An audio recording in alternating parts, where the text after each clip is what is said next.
Eh, kalau penghasilan bruto setahunnya lebih dari 60 juta, pakai formulir yang mana ya? Jangan bingung, ini caranya. Kamu tahu pakai formulir SPT yang mana?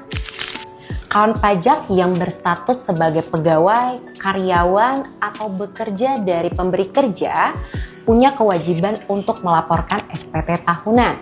Kewajiban pelaporan SPT tahunan ini berbeda ya dengan pembayaran pajak.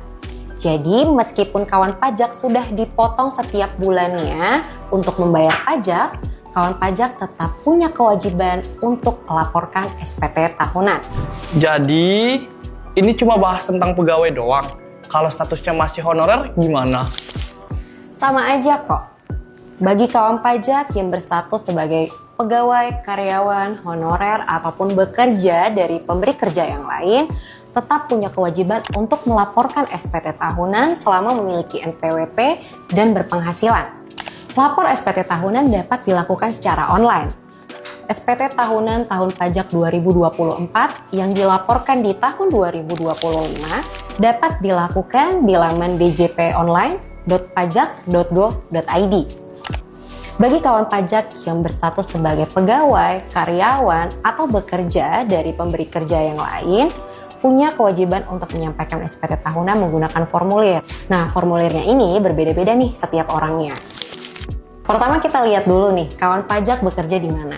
Kalau kawan pajak bekerja di beberapa tempat kerja atau dari beberapa pemberi kerja, kawan pajak punya kewajiban untuk menyampaikan SPT tahunan menggunakan formulir 1770S. Tapi kalau kawan pajak bekerja hanya dari satu pemberi kerja atau hanya di satu tempat aja, kawan pajak perlu melihat dulu nih batasan penghasilan brutonya. Dari mana? Nah, kawan pajak bisa nih melihat dari bukti potong yang diberikan oleh pemberi kerja atau dari bendahara tempat kawan pajak bekerja. Kalau total penghasilan bruto dalam setahun ya ini lebih dari 60 juta, maka kawan pajak pakai formulir 1770S.